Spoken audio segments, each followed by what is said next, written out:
Quý vị khán giả đang theo dõi chương trình Thế giới hôm nay, cùng điểm qua các tin tức quốc tế cập nhật. Tiếp tục diễn biến xung đột tại Đông Âu, Tổng thống Ukraine Volodymyr Zelensky cập nhật tình hình chiến sự miền Đông. Theo nhà lãnh đạo, nước này đang đối mặt tình huống rất khó khăn ở mặt trận này, qua đó thúc giục các nước đồng minh tăng cường vũ khí. Một tướng Mỹ nhận định kết quả của chiến dịch giành lại bán đảo Crimea của Ukraine sẽ quyết định thắng thua của các cuộc xung đột giữa nước này ở Ukraine. Ở một diễn biến khác, trước động thái dồn dập đòi vũ khí từ Ukraine, Thủ tướng Đức thể hiện thái độ không hài lòng ra mặt, khẳng định nước này không chuyển tiêm kích cho Ukraine, một phần là nhằm tránh biến xung đột Nga-Ukraine thành cuộc chiến Nga và NATO. Thế nhưng Moscow cho rằng NATO, khối quân sự do Mỹ dẫn đầu, đang leo thang cuộc chạy đua vũ trang để đối đầu với Nga. Các tin tức quốc tế nổi bật khác, Phần Lan nói Nga có liên quan đến vụ đốt kinh Koran ở Thụy Điển. Mỹ ngầm xác nhận Israel đứng sau vụ tấn công bằng UAV vào nhà máy quân sự của Iran. Bộ trưởng Quốc phòng Mỹ đến thăm Hàn Quốc và Philippines nhằm mục đích tăng cường quan hệ hợp tác quốc phòng và củng cố ổn định khu vực. Trung Quốc phê duyệt thêm 2 loại thuốc điều trị COVID-19. Chiang Mai của Thái Lan được bầu là thành phố an toàn nhất Đông Nam Á. Mỗi ngày một câu chuyện, một hình ảnh thú vị. Hôm nay hãy cùng đến Bolivia, tìm hiểu nghi lễ hồi sinh dưa chuột, chào mừng lễ hội hóa trang của người dân đất nước Nam Mỹ này. Đừng rời mắt khỏi màn hình, nội dung chi tiết sẽ được gửi đến quý vị ngay sau đây.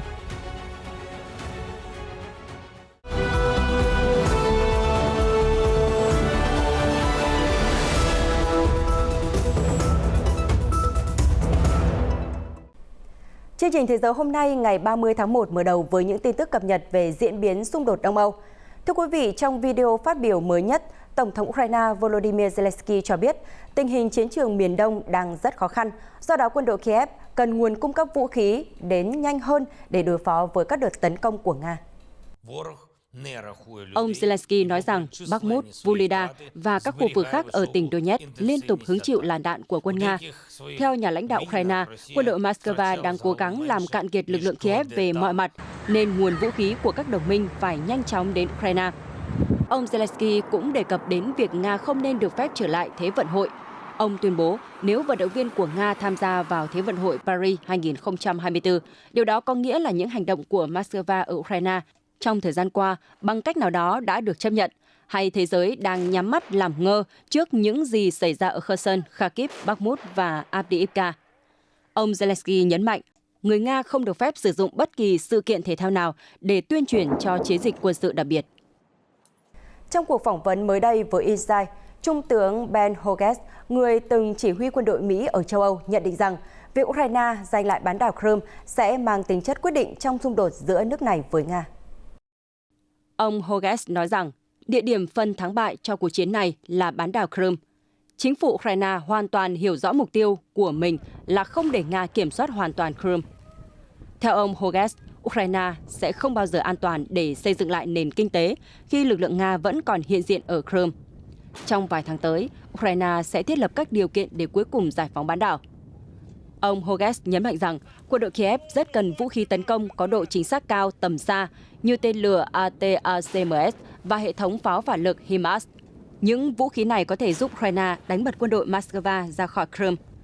Vị Trung tướng Mỹ gợi ý rằng Ukraine có thể lấy lại bán đảo bằng cách cô lập khu vực này rồi thực hiện các cuộc tấn công trên không và trên bộ để cắt đứt tuyến tiếp tế của Nga. Như vậy mới có thể buộc lực lượng Nga rút khỏi bán đảo. Về vấn đề này, ông Hodges đã chỉ trích chính quyền Tổng thống Biden không sẵn sàng cung cấp vũ khí tầm xa theo yêu cầu Kiev, trong khi cuộc chiến ngày càng leo thang. Sau khi được phương Tây cam kết về xe tăng chủ lực, Ukraine đã khởi động lại các cuộc thảo luận về máy bay chiến đấu. Tuy nhiên, thì khả năng này liên tục bị Đức, nhà viện trợ quân sự lớn thứ hai cho Ukraine, bác bỏ. Mới đây nhất, Thủ tướng nước này Olaf Scholz đã một lần nữa khẳng định Berlin không gửi tiêm kích cho Ukraine, đồng thời không để cuộc xung đột Nga-Ukraine trở thành cuộc chiến giữa Nga và NATO. Trả lời trong cuộc phỏng vấn hôm 29 tháng 1 với báo Tagesspiegel, Thủ tướng Đức Olaf Scholz khẳng định việc đưa máy bay chiến đấu đến Ukraine hoàn toàn chưa được tính đến. Tôi cho rằng chúng ta không nên lún sâu vào một cuộc chạy đua vũ trang khi nhắc đến các loại khí tài. Ông Scholz cũng thể hiện sự không hài lòng với Ukraine vì nước này liên tục đòi hỏi vũ khí, hết cái này đến cái khác. Ông cho rằng điều đó đang khiến chính quyền các nước viện trợ căng thẳng và ngày càng để mất niềm tin của người dân. Bình luận được nhà lãnh đạo Đức đưa ra sau khi một quan chức hàng đầu của chính quyền Kiev cho biết Ukraine và các đồng minh phương Tây đã bắt đầu các cuộc thảo luận về khả năng gửi máy bay chiến đấu cũng như tên lửa tầm xa đến nước này. Cũng trong tuần trước, Thủ tướng Scholz từng lên tiếng việc loại trừ việc gửi tiêm kích đến Ukraine vì muốn ngăn chặn xung đột tiếp tục leo thang. Sẽ không có chuyện cung cấp máy bay chiến đấu cho Ukraine, nhà lãnh đạo tuyên bố ngay sau khi Đức và Mỹ đồng ý đưa xe tăng chủ lực đến Ukraine. Theo chính quyền Berlin, Đức và các đồng minh châu Âu sẽ chuyển giao cho Ukraine khoảng 80 xe tăng Leopard 2, trong khi con số mà Kiev đưa ra là 320 chiếc. Cùng ngày, Điện Kremlin cho biết Tổng thống Nga Vladimir Putin sẵn sàng liên lạc với Thủ tướng Olaf Scholz của Đức, dù đến nay chưa có bất kỳ cuộc đối thoại nào giữa hai nhà lãnh đạo được lên kế hoạch. Hãng thông tấn RIA Novosti của Nga trích dẫn lời của người phát ngôn Điện Kremlin, ông Dmitry Peskov nêu rõ, hiện tại chưa có cuộc đàm phán nào với Thủ tướng Đức Olaf Scholz được lên lịch, nhưng ông Putin đã và vẫn luôn cởi mở cho bất kỳ cuộc tiếp xúc nào. Bình luận trên được đưa ra vào cùng ngày. Báo Tagesspiegel của Đức dẫn lời Thủ tướng Scholz về việc sẵn sàng đối thoại với Tổng thống Nga. Theo bài viết này, nhà lãnh đạo Đức đã nói rằng tôi sẽ đối thoại với ông Putin một lần nữa vì điều đó là cần thiết. Ông Scholz cũng khẳng định rằng Tổng thống Nga cần rút quân khỏi Ukraine để chấm dứt xung đột. Theo Reuters, lần cuối Tổng thống Nga và Thủ tướng Đức điện đàm là vào đầu tháng 12 năm ngoái.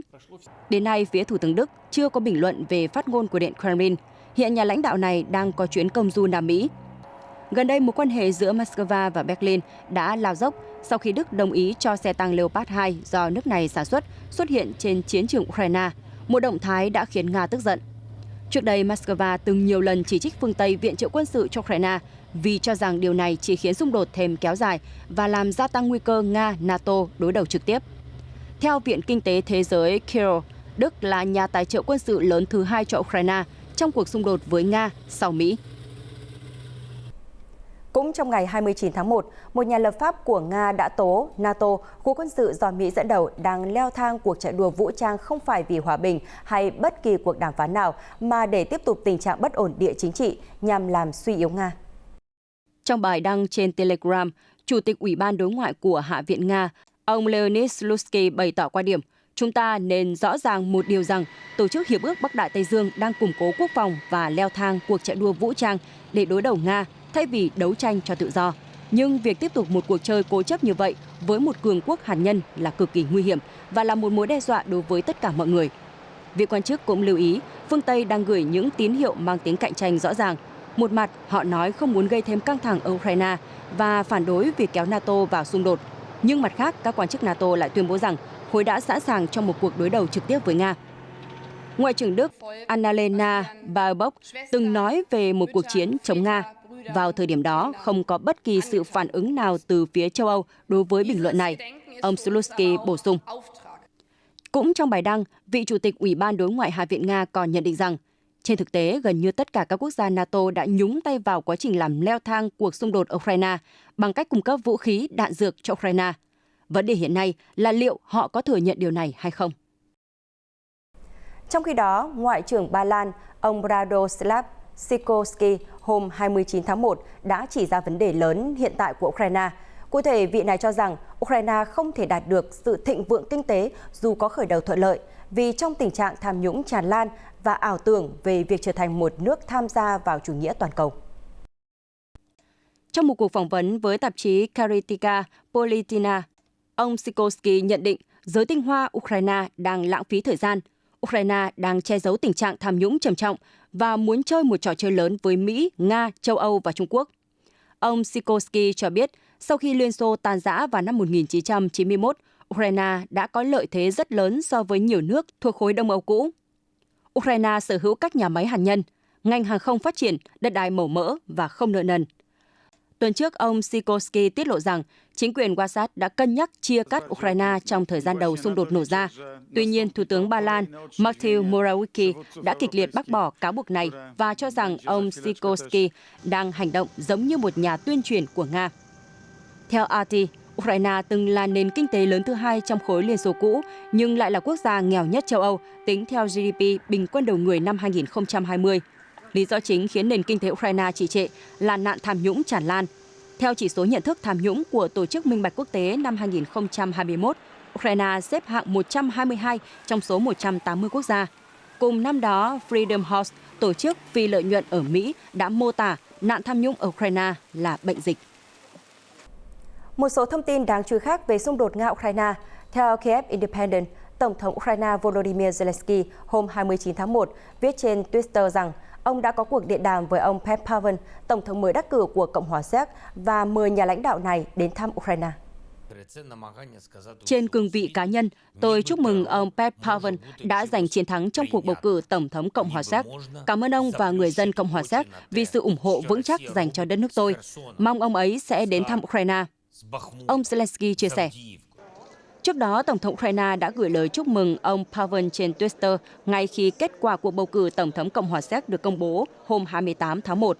Nhà lãnh đạo ca ngợi ông Pavel vì đã ủng hộ Ukraine trong cuộc đấu tranh bảo vệ sự toàn vẹn lãnh thổ. Tôi rất vui khi Ukraine và Cộng hòa Séc hợp tác chặt chẽ vì lợi ích chung cũng như vì lợi ích của một châu Âu thống nhất, ông Zelensky bày tỏ. Ông Petr Pavel, 62 tuổi, một cựu lính dù, từng là tham mưu trưởng lực lượng vũ trang Cộng hòa Séc và Chủ tịch Ủy ban Quân sự NATO. Ông đã đánh bại cựu Thủ tướng Andrej Babis trong vòng bỏ phiếu thứ hai, trở thành tân Tổng thống Cộng hòa Séc. Vị trí Tổng thống ở Cộng hòa Séc chủ yếu mang tính chất lễ nghi, nhưng có quyền chỉ định Thủ tướng, các bộ trưởng, Thống đốc Ngân hàng Nhà nước, Chánh án Tòa án Hiến pháp, đồng thời giữ vai trò Tổng tư lệnh các lực lượng vũ trang và một số quyền khác. Một bộ phim tài liệu mô tả chi tiết từ góc nhìn thứ nhất đầy đau đớn về những ngày đầu xung đột nổ ra tại thành phố cảng Mariupol của Ukraine vừa nhận được giải thưởng do khán giả bình chọn tại lễ trao giải Liên hoan phim Sundance ở thành phố Park của Utah. Thông tin được kênh truyền hình Sky News đăng tải. 20 ngày ở Mariupol do nhà làm phim, phóng viên chiến trường nổi tiếng người Ukraine Emsty Stepchenov thực hiện. Đây là một dự án hợp tác giữa hãng thông tấn phi lợi nhuận Associated Press của Mỹ và FBS Frontline, một chương trình tài liệu điều tra được phân phối bởi cơ quan phát thanh truyền hình công cộng tại Mỹ. Phát biểu sau khi tác phẩm đạt giải thưởng, nhà làm phim Chenov chia sẻ, tôi muốn cảm ơn tất cả những bên đã tin tưởng đồng hành cùng chúng tôi và cả những khán giả không bao giờ quay lưng với chúng tôi. Đây là một đặc ân. Mariupol từng là thành phố cảng sầm uất nhưng đã trở thành đống đổ nát sau các cuộc giao tranh giữa Nga và Ukraine trong giai đoạn đầu xung đột. Cuối tháng 5, Nga đã giành được quyền kiểm soát thành phố sau khi lực lượng Ukraine trấn thủ tại địa điểm cuối cùng, nhà máy thép Azovstal đầu hàng. Mariupol là thành phố lớn thứ 10 của Ukraine, có diện tích 244 km2 với hơn 490.000 dân. Hội đồng thành phố Mariupol ước tính khoảng 20.000 người đã thiệt mạng tại chiến địa này. Cùng chuyển sang các tin tức nổi bật khác trên thế giới. Cuối tuần qua, Bộ trưởng Quốc phòng Mỹ Lloyd Austin đã bắt đầu chuyến công du đến Hàn Quốc và Philippines. Các nhà chức trách Mỹ tuyên bố chuyến đi của người đứng đầu Lầu Năm Góc là nhằm tăng cường mối quan hệ đối tác quốc phòng cũng như sự giữ ổn định của khu vực. Chuyến đi của ông Austin diễn ra chỉ vài tuần sau khi ông cùng Ngoại trưởng Mỹ Antony Blinken có cuộc họp với Ngoại trưởng Nhật Bản Hayashi Yoshimasa và Bộ trưởng Quốc phòng Nhật Bản Hamada Yasukazu. Bộ Quốc phòng Mỹ cho biết các cuộc họp trong chuyến công du châu Á lần này sẽ củng cố quan hệ đối tác quân sự của Washington với các đồng minh và thúc đẩy sự ổn định ở khu vực Ấn Độ Dương-Thái Bình Dương. Chính quyền Tổng thống Joe Biden đã thắt chặt mối quan hệ với một số quốc gia thông qua các hiệp ước khu vực với Australia, Nhật Bản, Hàn Quốc, Philippines và Thái Lan, với mục tiêu vì một Ấn Độ Dương-Thái Bình Dương tự do và cởi mở, đồng thời đảm bảo an ninh, thương mại, giải quyết vấn đề khí hậu và cân bằng sức ảnh hưởng của Trung Quốc trong khu vực. Trong khi đó, các đồng minh lớn của Mỹ ở châu Á như Hàn Quốc và Nhật Bản cũng tăng cường hợp tác với Washington hơn bao giờ hết giữa lúc tình hình thế giới biến động do cuộc chiến ở Ukraine và những đợt thử nghiệm tên lửa của Triều Tiên. Trong khi đó, theo Reuters, một phái đoàn do Bộ trưởng Ngoại giao và Bộ trưởng Quốc phòng Australia dẫn đầu sẽ bắt đầu chuyến công du châu Âu trong tuần này, với mục tiêu chính là thúc đẩy hợp tác ở Ấn Độ Dương, Thái Bình Dương. Theo Reuters, chuyến thăm của Ngoại trưởng Australia Penny Wong và Bộ trưởng Quốc phòng Australia Richard Marles đến châu Âu sẽ diễn ra từ ngày 30 tháng 1 đến mùng 2 tháng 2. Theo kế hoạch, họ sẽ gặp gỡ những người đồng cấp Pháp tại Paris và sau đó với những người đồng cấp Anh tại London và Portsmouth. Ở Pháp, các bộ trưởng sẽ tập trung bàn về những thách thức ngày càng gia tăng ở Ấn Độ Dương, Thái Bình Dương và cả châu Âu. Trong khi ở Anh, họ sẽ thảo luận việc hiện đại hóa mối quan hệ London-Canberra, giải quyết biến đổi khí hậu, thúc đẩy phục hồi kinh tế và những vấn đề an ninh toàn cầu. Sau đó, Ngoại trưởng Australia dự kiến gặp các quan chức EU tại Bruxelles, còn Bộ trưởng Quốc phòng Miles sẽ đến Mỹ để gặp người đồng cấp Lloyd Austin. Australia bắt đầu tập trung củng cố chiến lược Ấn Độ Dương-Thái Bình Dương khi Trung Quốc triển khai các động thái nhằm gia tăng sức ảnh hưởng tại khu vực này. Nổi bật là Hiệp ước An ninh giữa Bắc Kinh và quần đảo Solomon được ký kết hồi năm ngoái. Liên quan đến vụ đốt kinh Koran ở thủ đô Stockholm, Thụy Điển, mới đây Ngoại trưởng Phần Lan Pekka Haavisto tuyên bố rằng Nga có thể đứng sau vụ này. Ông Haavisto khẳng định vụ việc đã được dàn dựng để ngăn chặn Thụy Điển và Phần Lan gia nhập NATO. Vào ngày 21 tháng 1, ông Rasmus Paludan, một nhà hoạt động chống Hồi giáo, đã đốt cuốn sách Thánh Kinh của người Hồi giáo bên ngoài Đại sứ quán Thổ Nhĩ Kỳ ở Stockholm. Phía Ankara đã kịch liệt lên án hành động này và Tổng thống Recep Tayyip Erdogan tuyên bố Thụy Điển không thể nhận được sự đồng ý của Thổ Nhĩ Kỳ để gia nhập NATO. Phát biểu trên kênh truyền hình Yle của Phần Lan hôm 28 tháng 1, Ngoại trưởng Haavisto cho biết Nga có thể liên quan đến vụ đốt kinh Koran.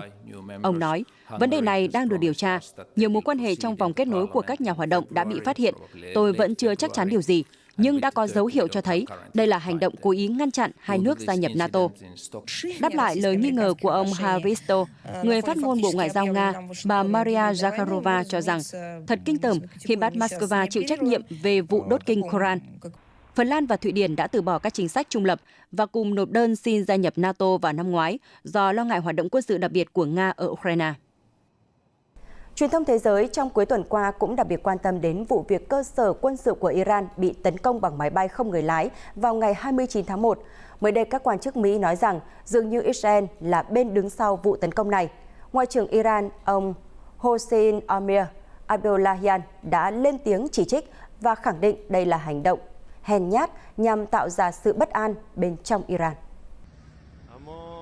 Hôm 29 tháng 1, chính quyền Tehran báo cáo đã ngăn chặn được các máy bay không người lái nhắm mục tiêu vào cơ sở quốc phòng ở thành phố Isfahan. Hiện không có trường hợp thương vong nào.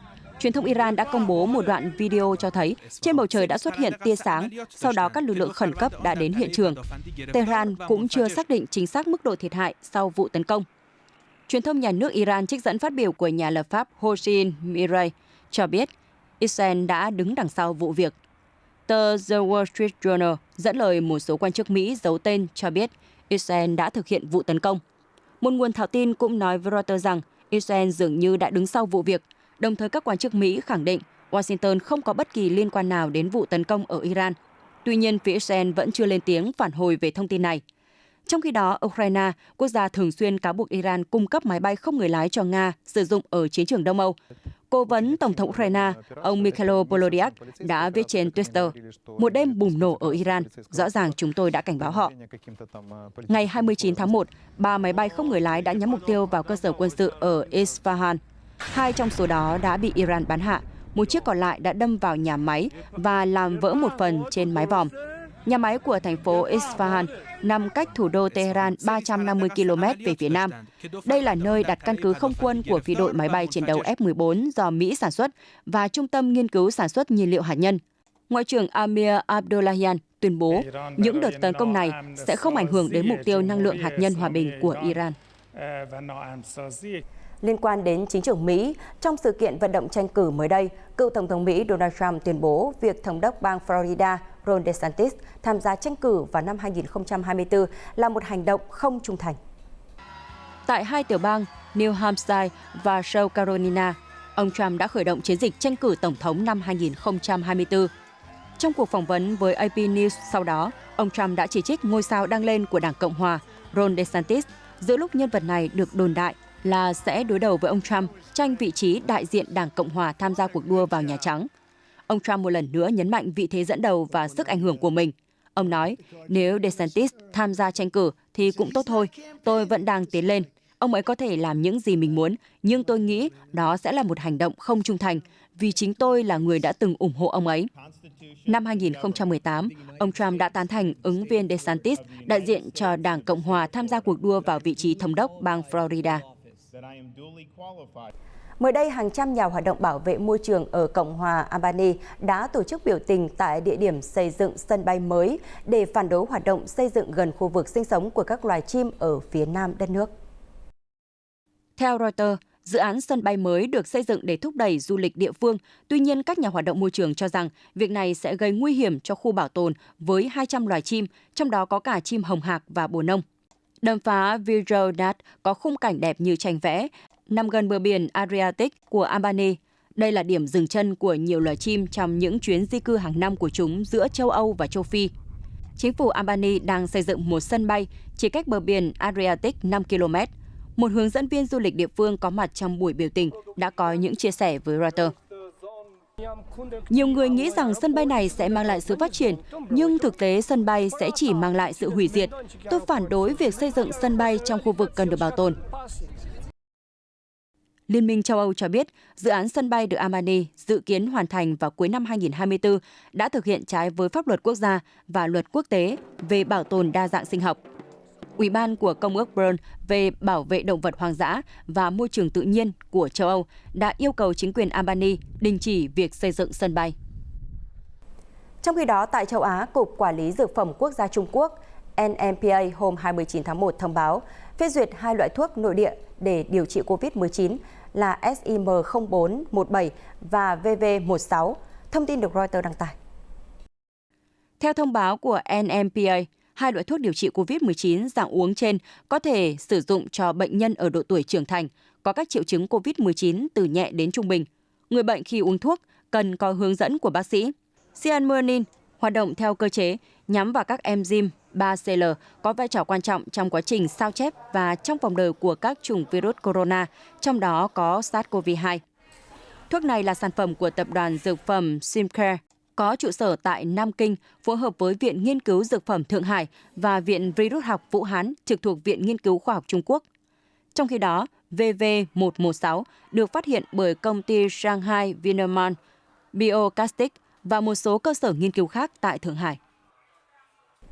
Trang mạng Bloomberg chuyên thống kê về chỉ số mức sống tại các thành phố, quốc gia trên thế giới, mới đây đã xếp hạng Chiang Mai nằm ở phía Bắc Thái Lan là thành phố an toàn nhất Đông Nam Á và đứng thứ 32 trong số 416 thành phố được đánh giá trên thế giới. Cụ thể, theo trang Bloomberg, chỉ số tội phạm của Chiang Mai là 2,4,5, thuộc mức thấp, trong khi chỉ số an toàn là 75,5. Xếp sau là thành phố Davao của Philippines, 72,4 điểm, và Singapore 70,8 điểm. Thủ đô Abu Dhabi của các tiểu vương quốc Ả Rập Thống nhất UAE được vinh danh là thành phố an toàn nhất thế giới với 88,8 điểm. Tiếp theo là Doha của Qatar, 85,5 điểm và Đài Bắc của đảo Đài Loan, 84,9 điểm. Thành phố kém an toàn nhất thế giới Caracas, Venezuela với chỉ số tội phạm 83,6 và chỉ số an toàn 16,4.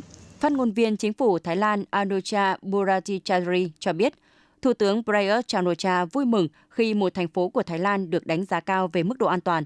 Điều này cho thấy sự thành công của chính phủ trong nỗ lực loại bỏ tội phạm, cải thiện cuộc sống của người dân và củng cố niềm tin, thu hút du khách đến Thái Lan.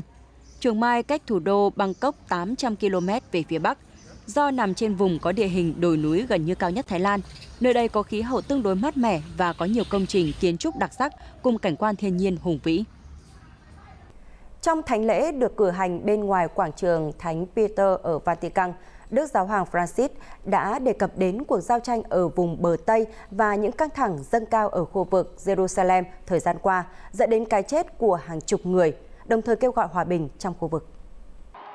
Trong bài giảng, Đức Thánh Cha Francis cũng dâng lời cầu nguyện cho hòa bình và ổn định ở khu vực bờ Tây và an toàn cho người dân trong khu vực được xem là đất thánh của Thiên Chúa Giáo. Hôm thứ Sáu, 27 tháng 1, 7 người, trong đó có một thiếu niên 14 tuổi, đã bị bắn chết trong một cuộc tấn công nhằm vào người Israel ở khu vực Jerusalem. Cuộc tấn công khiến căng thẳng ngày càng thêm leo thang, đặc biệt là sau chiến dịch quân sự của Israel nhằm vào thành phố Jenin ở bờ Tây, khiến 9 người Palestine thiệt mạng và hàng chục người bị thương. Quân đội Israel hôm thứ Bảy cho biết đang đưa thêm quân tới bờ Tây, nơi tần suất các cuộc đụng độ đang không ngừng tăng trong những tháng gần đây. Phía bên kia, Tổng thống Palestine Mahmoud Abbas không đưa ra bình luận nào về cuộc tấn công hồi cuối tuần và đổ lỗi cho Israel là nguyên nhân dẫn đến tình trạng bạo lực gia tăng. Tại các tiểu vương quốc Ả Rập Thống Nhất UAE, một bảo tàng tư nhân địa phương đã công bố một cuộn kinh Torah, hay còn được biết đến với tên gọi là sách ngũ kinh hay sách ngũ tuần của người Do Thái, còn sót lại sau thảm họa Holocaust trong Thế chiến thứ hai. Và đây được xem là những dấu hiệu mới nhất về ảnh hưởng của Do Thái giáo ở khu vực Trung Đông. Ahmed Obai al-Masuri, người sáng lập bảo tàng tư nhân Crossroads of Civilization ở Dubai cho biết, cuộn kinh Torah được công bố nhân ngày quốc tế tưởng niệm các nạn nhân Holocaust, những người đã chết trong nạn diệt chủng Do Thái của Đức Quốc xã. Chúng tôi tìm kiếm nền hòa bình tuyệt đối. Đó không chỉ là trên mặt trận chính trị, an ninh quốc phòng, mà còn là kinh tế, xã hội, văn hóa, giáo dục và nhiều hơn thế nữa. Cuộn giấy kinh Torah này mang ý nghĩa thúc đẩy sự hiểu biết về các vấn đề của Israel đến các nước trong khu vực Trung Đông.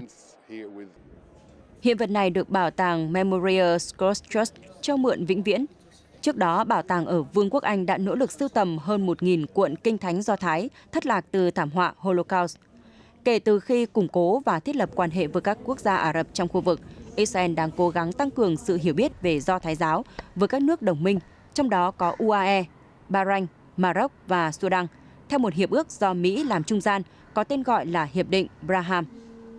Sau thảm họa Holocaust ở thế kỷ trước, nhiều cộng đồng người Do Thái từng tồn tại hàng thế kỷ ở khu vực Trung Đông đã biến mất. Sự kiện quốc tế ngày tưởng niệm Holocaust diễn ra trong thời điểm bạo lực giữa Israel và Palestine dâng cao. Đến với chuyển động thể thao quốc tế, thưa quý vị, khoảng thời gian đầu năm mới này là lúc các sự kiện thể thao mùa đông diễn ra sôi động. Vùng Barquera Beret, xứ Catalan, Tây Ban Nha là nơi diễn ra giải trượt tuyết tự do British World Tour 2023, nơi thử thách tài nghệ của các vận động viên trên dãy núi tuyết Pyrenees hùng vĩ. Ấn tượng tổng thể là thay đổi đáng chú ý nhất trong tiêu chí chấm điểm năm nay của ban giám khảo, buộc các vận động viên phải duy trì tính ổn định ở tất cả các nội dung băng đồng, biểu diễn trên không, tính linh hoạt, khả năng kiểm soát và kỹ thuật căn bản. Vận động viên Mark Penn đến từ Thụy Điển và Addison Rafford người Mỹ là những người giành được chức vô địch các nội dung trượt tuyết của nam và nữ, trong khi ở nội dung trượt ván tuyết, Michelle Mond của Mỹ và vận động viên người Canada Cassie Anderson là những người đứng trên bục cao nhất. Sau sự kiện tại Barquera Beret, các vận động viên sẽ lập tức chuẩn bị cho tour đấu tiếp theo ở khu trượt tuyết Ordino Acales ở Andorra, khởi tranh vào ngày 4 tháng 2 tới đây. Thưa quý vị, pepino trong tiếng Tây Ban Nha có nghĩa là trái dưa chuột. Tại Bolivia, người dân những ngày này sẽ tiến hành nghi thức hồi sinh trái dưa chuột để đánh dấu thời điểm diễn ra lễ hội hóa trang truyền thống. Và những hình ảnh về nghi lễ này cũng sẽ thay cho lời kết của chúng tôi ngày hôm nay. Cảm ơn sự quan tâm theo dõi của quý vị và các bạn. Xin kính chào và hẹn gặp lại. Hôm Chủ nhật vừa qua, tại thủ đô La Paz, rất đông người dân đã tụ hội để tham dự một nghi lễ đặc biệt. Người nghệ sĩ biểu diễn mặc trang phục trái dưa chuột nằm trong quan tài, được hồi sinh sau khi nhận nụ hôn từ người đẹp. Sau nụ hôn, nhân vật Pepino sẽ trình diễn những điệu nhảy truyền thống trong tiếng nhạc cụ và không gian rực rỡ sắc màu của lễ hội hóa trang thường niên lớn nhất Bolivia. Hàng chục nghìn người tham gia đoàn diễu hành sẽ cùng cỗ quan tài đi từ nghĩa trang thành phố qua các tuyến đường trung tâm, trình diễn những tiết mục nghệ thuật đặc sắc. Nghi lễ hồi sinh Pepino đánh dấu khởi đầu cho mùa lễ hội hóa trang. Sự kiện được công nhận là di sản văn hóa của thành phố La Paz từ năm 2015. Mặc dù quy mô nhỏ hơn nhiều so với lễ hội Carnival ở Brazil hay lễ hội người chết ở Mexico, nhưng sự kiện ở Bolivia tràn ngập sắc màu, vũ điệu và âm nhạc. Có sự kết hợp độc đáo giữa văn hóa bản địa và tôn giáo thời kỳ thuộc địa, thu hút hàng ngàn lượt khách hàng năm.